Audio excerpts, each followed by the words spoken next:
and welcome to the Texas Talks podcast. I'm your host, Brad Swail. Today, I have the pleasure of speaking with State Representative John Lujan, who proudly serves House District 118 in the Texas House of Representatives, representing the hard-working families of Southeast and Northeast Bexar County.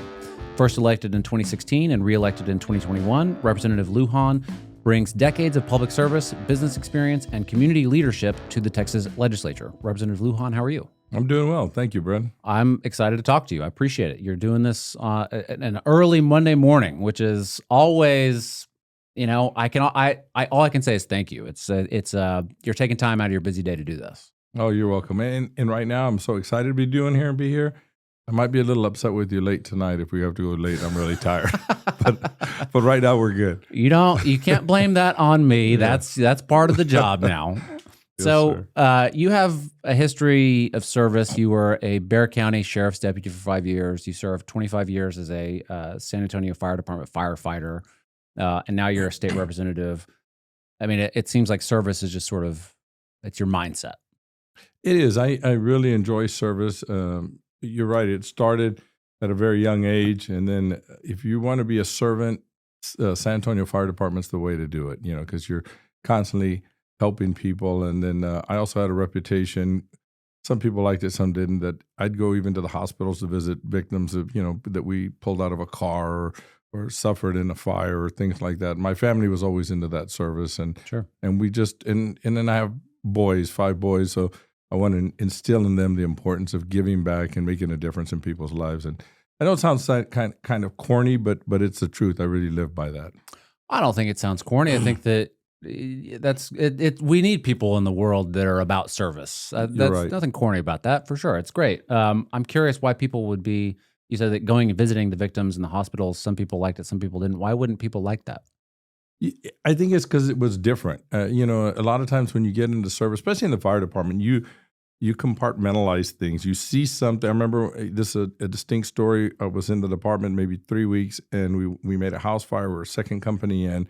It was one of the first times I was driving the fire truck to an incident, and they pulled out a little boy that had passed. So I ran and ran by the door because I didn't have all my gear on like the rest of the folks. 'Cause I was driving. I was the engineer at the time, and so when we pulled that boy out, I went and helped him at the door.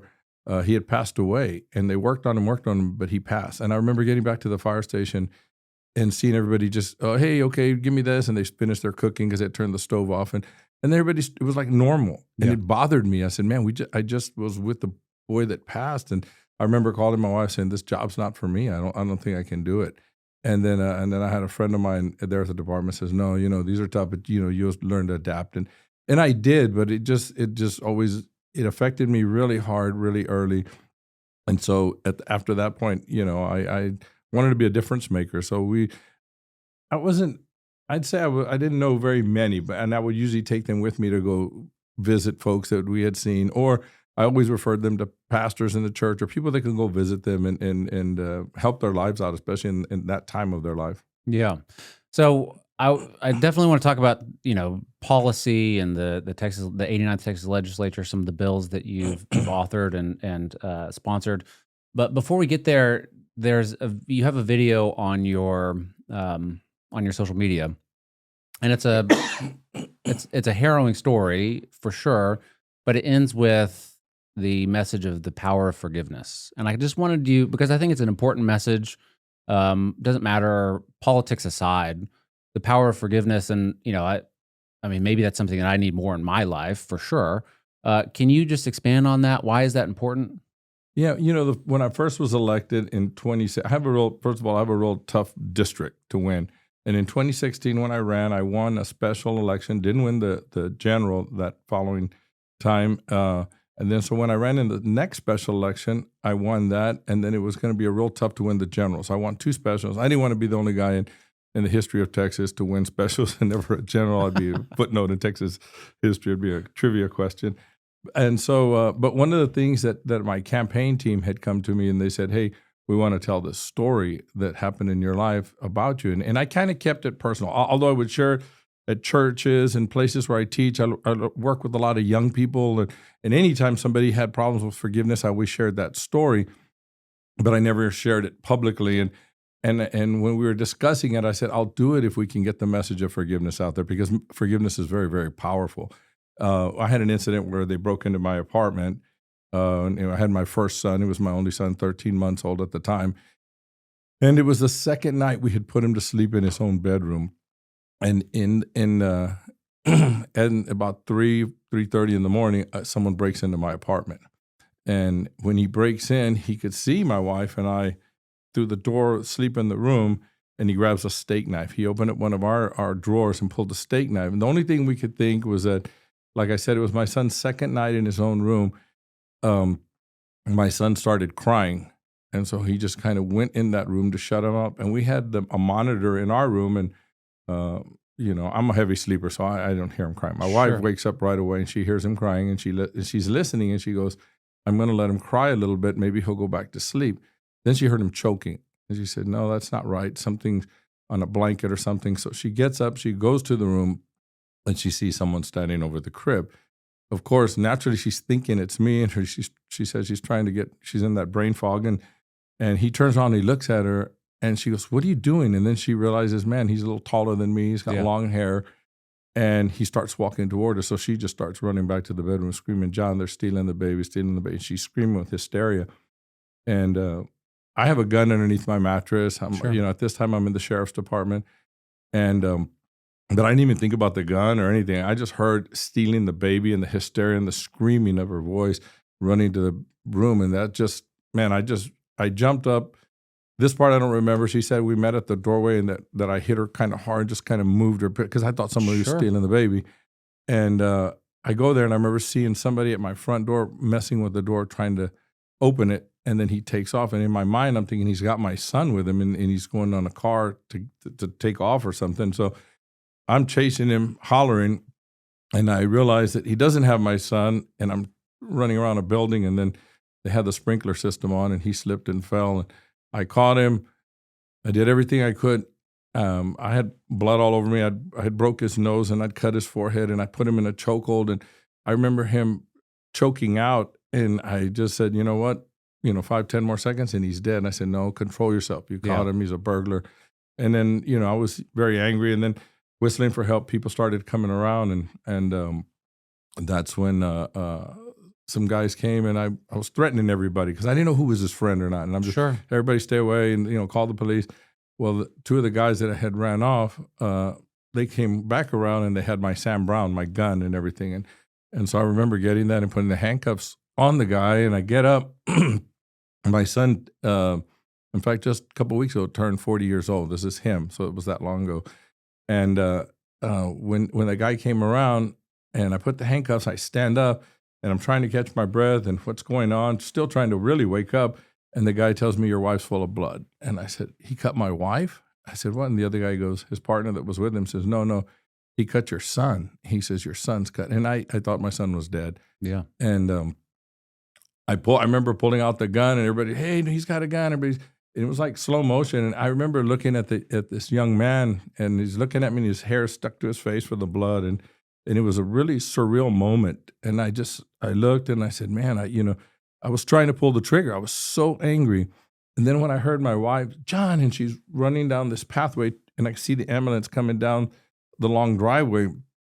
And I remember looking at her, I said, oh my God, I almost killed this guy. And she's holding my son in. So I run over there to her.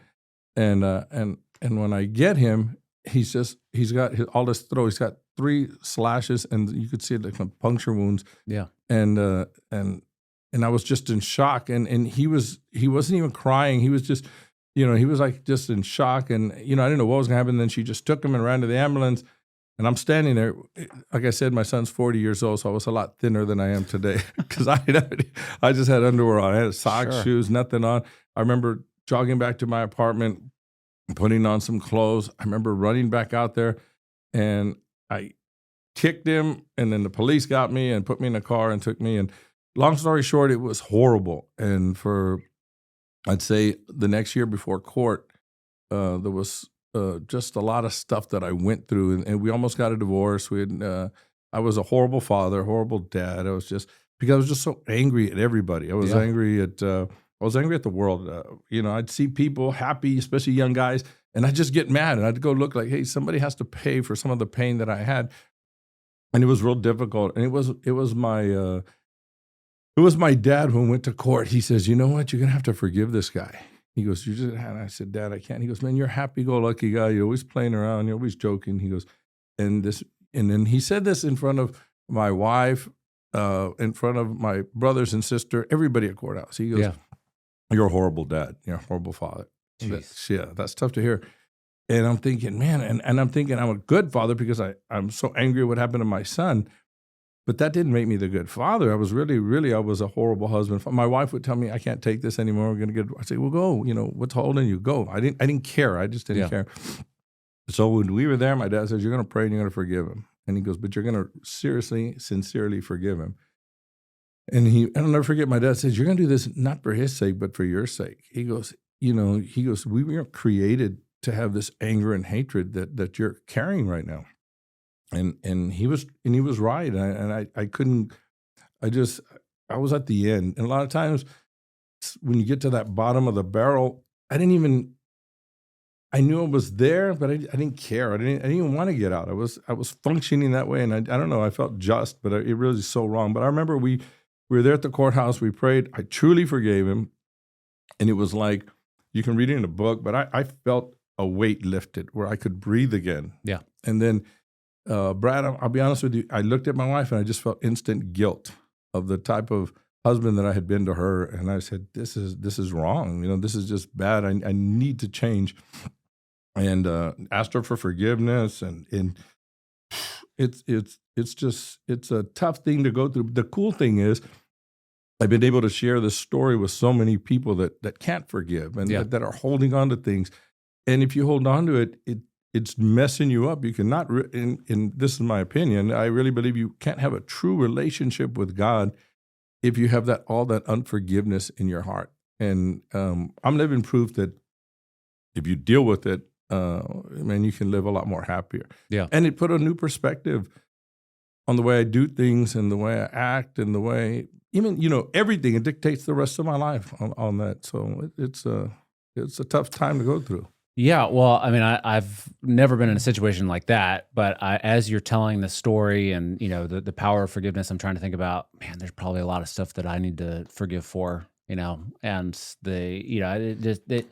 and I look at the world today and it's, it's left versus right, Republican, Democrat, good, all this stuff. And it would be a better, not that people shouldn't fight for what they believe in, but, just getting a little bit more forgiveness in your life would probably advance, society on a different level. There's no doubt it will. I've seen that. I've seen the power when somebody tells me I can do everything, but I can't forgive my ex-husband or my ex-wife, or I can't forgive because of this. And you're right. Even in politics, it's the worst. If we do something on the floor against somebody else, forget policy, forget everything. I got to get even with that person, and I'm going to kill their next bill, or I'm going to do this, or I'm going to do that. And if you can just take that out, I think we do function and live a lot better. And then your outlook on life is a lot better. And then you don't have to hold on to things, I get criticized. Oh yeah, well you don't care. People can offend you. You don't mind. Yeah, no, I do care. I'm human. Sure. But I'm not going to let that dictate the rest of my life. Yeah. Well, I think that's a great message. Thank you so much. So let's talk about, and that's a tough story. I don't usually like telling it too often. You caught me off guard, so that was good. I'm glad we went over it. Oh no, I don't mean to catch you off guard. No, but I do appreciate it, and it's probably the best way to do it is coming here and then saying, here's a story, because I love sharing it because people need to hear the power of forgiveness, because you can talk about it, but until you really experience it and put it to the test, and you see how powerful it is. It's a powerful thing. So thank you. No, thank you. The reason why I asked it's not just an important message for everyone, but it's an important message for me, and it's meaningful that you told it to me, the power of forgiveness. And after this, it's something that I probably need to meditate on, pray on a little bit more, and think about the things that I need to forgive in my life. So truly, thank you so much. Sure. So talking about the 89th Texas Legislature, a little bit of a gear change here. Yeah. You're the vice chair of the Water Caucus. And correct me if I'm wrong, I think it's 70 some odd members are in the Water Caucus.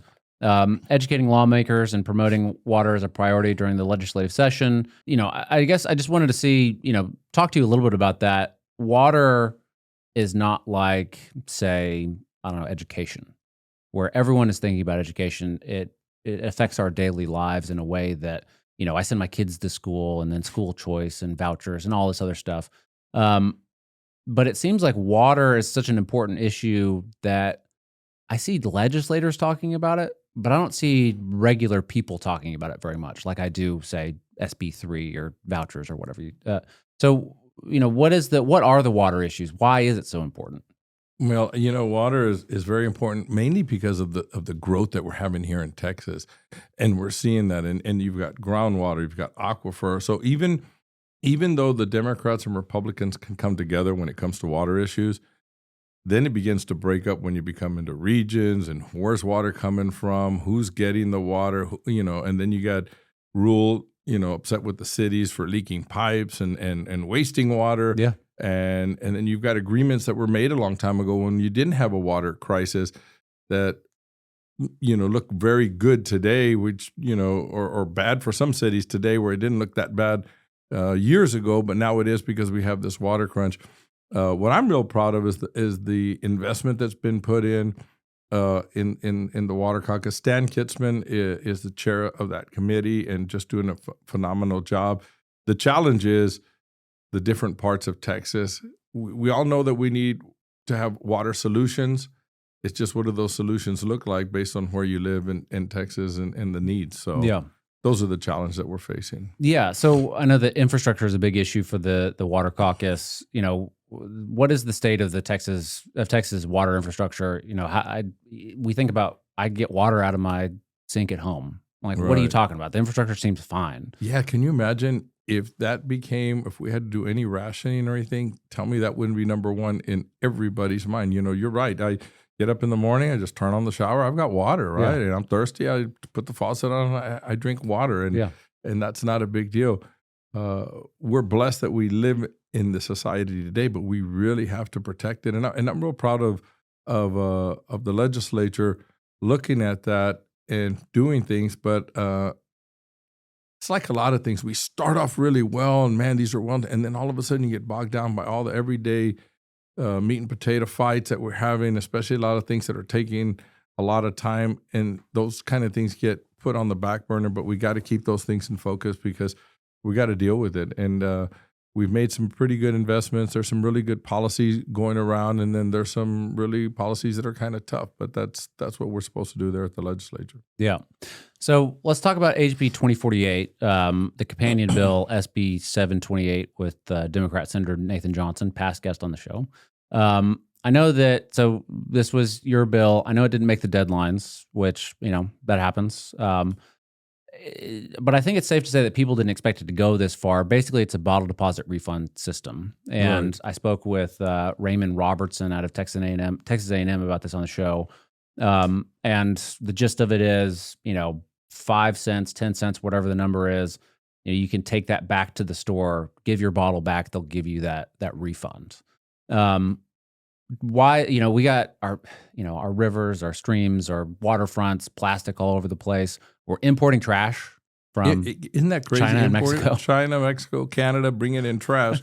we're a big producer of trash. Yeah. We should be doing that. But, you're right, that bill, I was really excited about that bill. And then Senator Johnson, oh man, he was all over it. And in fact, I heard the podcast with Robertson. It was very, very enlightening.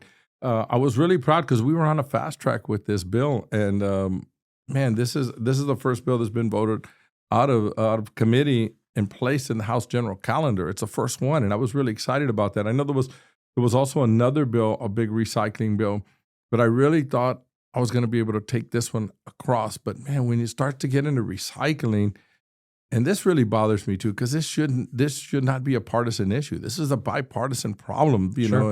And when you see and I'm going to put it this way also, Brad, I didn't come in the legislature, hey, recycling was my big deal. Yeah. If I get reelected, it's going to be a major priority for me next time. I was excited about this solution because this was going to put that consortium together where we would have private industry at the table, forming that 501c3, coming to the table, setting up the rules, and putting this deposit back. When you look at our the numbers today, it's between 18 and 20% recycling rate that we're doing today, and we were going to have this by 2035 having a recycling rate of 75%. That's incredible. Yeah, that's changing culture. That's changing the thought process of people for recycling, because people don't recycle like we used to. Now, Austin, it's different, right? I come to Austin and I see a lot of recycling. I go to San Antonio, where it's a little different world, and not, and that's a bad thing. But I'm not a big recycler guy at my house. Through all of this, now it's bothering me that all of this plastics and things are going into landfills and going into places where it shouldn't be, when really we need to be just gathering that stuff back up. And if you look at the numbers, the numbers are crazy. The amount of stuff we're producing, and then we have to go to, and we're consuming and using it all here, and then we're bringing in trash from other countries as an import. Yeah, it's just it makes no sense, and that's why I was really excited about this bill. I did work on the floor, getting bipartisan support. It, on the D side, it's a little easier in the recycling. Sure. On the R side, the business aspect of letting them have their own industry and not run by the state, which, that's a big Republican thing, right? Let industry and stuff do it. Well, this fit both worlds, and I just think it maybe is a little tougher to adopt, but I think it's an easier pill to swallow, especially next session with the momentum that we have now. We have to do something about this. This is really, really important for economy, for business, and for sustainability. And this thing had so many good things about it that I really thought we were going to pass it. I'm disappointed. I am, I get excited. I'm fairly new. I was here last session. This session, I have a lot more responsibility, more committees, more things that I'm doing, and I'm an optimist. So I was really thinking, man, this recycling bill is going to run right through. And then when we started hitting all the roadblocks, it's a little frustrating. Well, I think like I said, I think it went further than probably people expected. It still has a lot of momentum. So I mean, it sounds like this is something that you plan on working towards still, maybe in the interim or next session, whatever. So I mean, it's just an interesting thing, again, because these are the issues that, I know that there's bottle deposit systems in other states that are, successful on different levels, getting it up to 75%, you being a Republican, and like you said, recycling is a very much, for one reason or another, right or wrong, a very Democrat issue. And there's a lot of bipartisan support. Senator Nathan Johnson, Democrat. It seems like this is going to be this is set up for success with how it worked out this session. And we're both very aware of the political dynamics of this, and what a great senator he is to work on with this.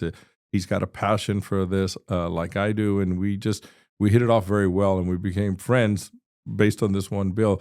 Which is the cool thing about being a state representative. You get here, and I have the world that I've lived in, and then all of a sudden, you've got, like you just said earlier, the water issue. Nuclear is really big for me, which I didn't care about nuclear at all, years ago. Now that's a priority for me. Now recycling has become that. Juvenile justice has always been one that I always work in, and carrying bills and doing a lot of work in the juvenile justice system.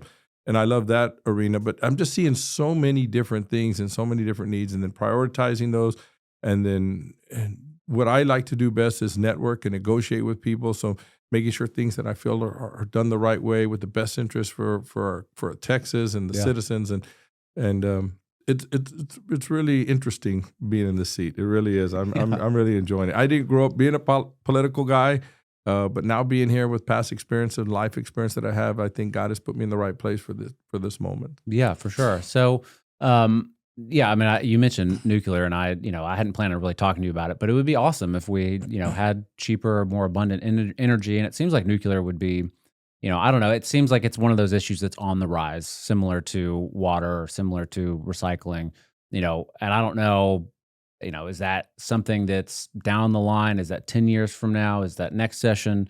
It seems like it's a rising issue. Well, we've invested some money here, this legislature, and nuclear, and the nuclear caucus is up and moving. I'm real involved with that. I know in San Antonio, I'm working on a particular project right now with the federal government and the county and the city of San Antonio and Bexar County and putting some things. So I'm putting together the right players. One of the cool things that I really, really love the most about this, I might not be the smartest guy on the team, but I like putting everything together. So I bring all these people together, and it's really neat. If John Lujan in San Antonio, if John Lujan says, "Hey, we're going to have a meeting, and I'm going to call all these people," they may or may not come. But then you say, "Representative Lujan," I don't know, it just makes a difference. It's pretty cool. So then I want to be wise and be very studious of that, of who do I need to bring to the table? How do we make these things happen? And not just, as a business guy, I have a technology company, and that's why I retired from the fire department. I have a technology company, and we grew from 3 people, and today we're about 500 people strong, an IT company. But we did that because we got, we meet, we put plans together, and then you prioritize things and you make it happen. At the state government, a lot of times we just have meetings on top of meetings on top of meetings with no things to get done. And I don't want to get caught in that rut, right? I want to make sure that we're always moving the needle, making things move forward. So another bill of yours, HB 3594, which I think is being sent to the governor. Is that correct? Mm-hmm. Yeah. So aiming to improve the retirement and healthcare plans for public safety officers. And it seems, it's of cities of a certain size. And I want to kind of talk to you about that because it's, I don't know. It seems like what needs to be improved. Why is that important? And why is it the state that's stepping in? This is something that I'm not super educated on, like many things, right? When I think about the city of Austin, right, the city of Austin is paying for APD, Austin Police Department, Fire Department, whatever, they pay them, and their retirement system is, it's within the city of Austin, I think. Mm-hmm. So what's the importance of this bill? Well, that bill is mostly a local consensus-driven bill. Yeah. So I'm a retired San Antonio firefighter. I was on the legislative committee. I'm this bill might not seem like it's that big of a deal, but for me it was big because it's like I had told you earlier about bringing everybody together. Because when you have municipalities and you have the mayors of those cities and city council, and then you've got union people wanting to fix their collective bargaining agreements and things like that. This thing, especially when it comes from the healthcare fund of the firefighters and the police officers, I want to make sure that we ensure those things and those things are solid, especially on firefighters. A guy that I came in with, I'll never forget, we've been in about a year or so, and we responded to a fire together, and part of the seating had collapsed, and I just squatted down. He went down on one knee, and the board that it was a nail sticking up, and his knee went right through his knee. God. And so really healthy guy, strong guy, but now you got a nail going through your knee. He gets up and he's limping around, and and we're young at that time, and I use that as an example because, man, when we get to our healthcare and the healthcare fund, we got to take care of the people that are out there serving us.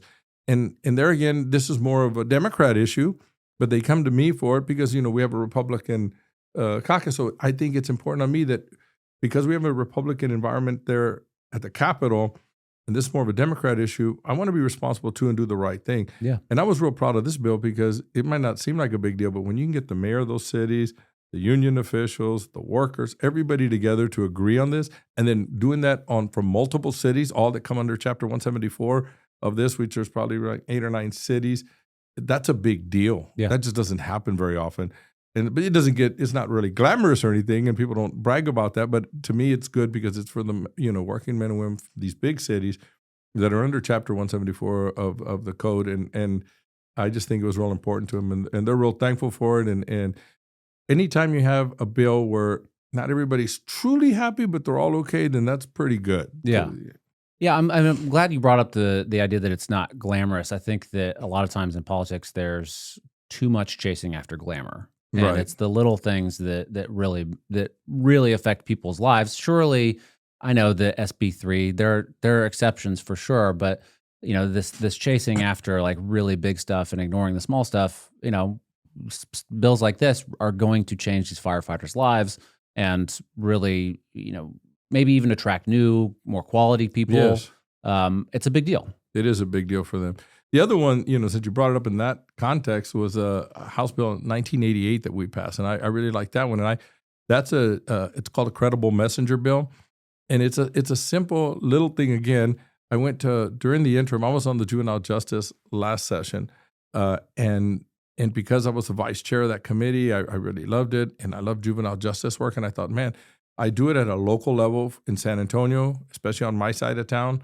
And I'm real involved with our youth, and I love mentoring young men and women to be the best and go to college. And then my wife and I and the group, we help folks. I love that. But now at a state level, that's really cool. And I thought, man, I'm going to go to, we have 5 juvenile prisons in Texas. I'm going to visit all of them. And a couple of them, I've been only elected official to walk through those. And I went to them multiple times. And I went there and I met with the administrators. The funny thing is, I go to one way outside, like up in North Texas. It takes me a whole half a day to get there. And then I get there, and then and the first people that are greeting me at the door are the ones from Austin. All the, how you doing, Representative? And I'm thinking, I don't want to see you guys. I see y'all in Austin. I want to see it, but I guess that they're supposed to do that. But anyway, sure. I meet with the administrators, and then I meet with the JCOs, the juvenile correction officers, and then I like meeting with kids. I say, bring me 10, 50. At first, they was like, oh, I don't know if we can do that. And after a while, now they saw me, okay, bring him in. He wants him. And I'm 10, 15 kids, because we're spending money on programs. Yeah. And I'm asking them, does this program work? And they're real blunt with you. That program sucks. Nobody does it. And I'm thinking, man, we're paying a ton of money for that thing, Hey, what about this program? And there's some that they enjoy. And I like talking one-on-one with them and things like that. But one of the things that I found when I was going through, there's a group called Credible Messengers. And it's a group of young people that have gone through the juvenile justice system and that want to give back. They're now successful. And I should have wrote his name down. But anyway, one of the leaders is a phenomenal young man. I am so impressed. Well-spoken. He came and spoke at the Capitol on this bill. And it's something simple. He says, we can't go back in the juvenile justice system to talk to the kids because we were in juvenile, and because of the records and the way it's presented, they can't go in. Whereas somebody that didn't go through juvenile, but maybe went to prison at 18, 19, 20 years old, they come out, they can go and speak in the juvenile justice system. Yeah. And so this bill, long story short, this bill, all it did was a simple paper saying, if I sign this, then I can go and talk to the juveniles in the juvenile justice system to be a mentor. It's a mentorship program. Yeah. And it's people that have been there, done that, talking back to the kids, that here's how you're successful. It's a tremendous program. And they've got so many volunteers, but they're hindered because they can't go back in, so they're working peripherally. And even the juvenile justice system wants them in there. Yeah. So this simple, which kind of pisses me off sometimes too, because why do you have to have a law? That's like common sense. Let them get in there, let them. But anyway, we had to pass legislation to allow them to go back and do. And that's not, you're right, that's not another one that's going to hit the airwaves. Oh, that's a big deal. But to this group, to the life of these youth, especially the ones that are going to be impacted and their lives change forever, this is important. Yeah. So anyway, stuff like that. When you brought that up, it's not glamorous and stuff, but it is important. Those aren't very important. I mean, it sounds important. Luckily, I never went to the juvenile justice system, but if I had, talking to someone else that's successful that was also in it would probably be a lot more meaningful than, say, I don't know. Not that Representative Lujan coming to talk to me isn't important, but you weren't in it. So what do you know, right? Right. So I think that's really cool. Well, I want to be respectful of your time. State Representative John Lujan of District 118, thank you so much. Is there anything else that final words? No, I want to thank you for this podcast and getting the word out there to people so they can be up to date on what's going on. And not only that, but hearing something that might trigger them to get involved and to make a difference in our community. And I think if we all do our little part like that, we can have a better Texas. Yeah. Well, Representative Lujan, thank you so much. Thank you, sir. Appreciate it.